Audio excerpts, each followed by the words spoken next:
Եվրոպաները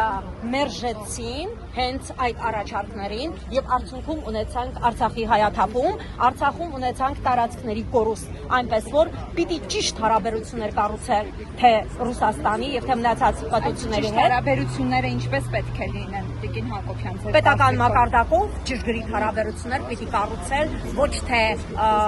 թույլի պարտվողի կարգավիճակից, այլ որպես իբրև խաղաղության կողմնակից պիտի ելնել նաև հաղթողի դիրքերից։ Մենք հաղթող երկիր էինք 30 տարի ի վեր, բայց չօգտվեցինք այդ հաղթանակի պտուղներից եւ զիջեցինք թե Հայաստանի Հանրապետության տարածքներ,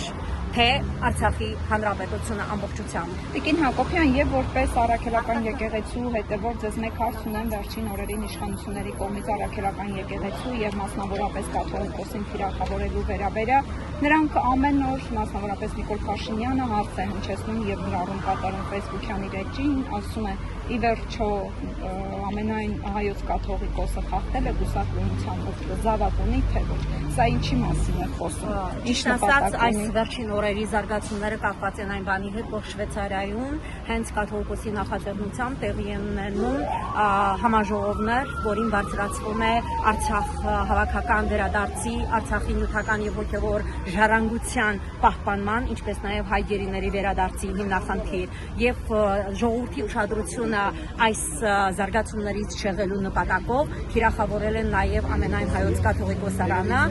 եւ ինչ կապ ունի անձը ի վերուստ հայոց կաթողիկոսարանում կաթողիկոսները կուսակրոնության ուղղ չէին տվել եկեղեցին ունի իր կարգուկանոնը հետեւաբար բնական է որ եկեղեցին կարող է իրեն վերաբերող որոշումները քանի որ այն անջատ է նաեւ պետությունից սահմանադրորեն դավանական ազատություն է եւ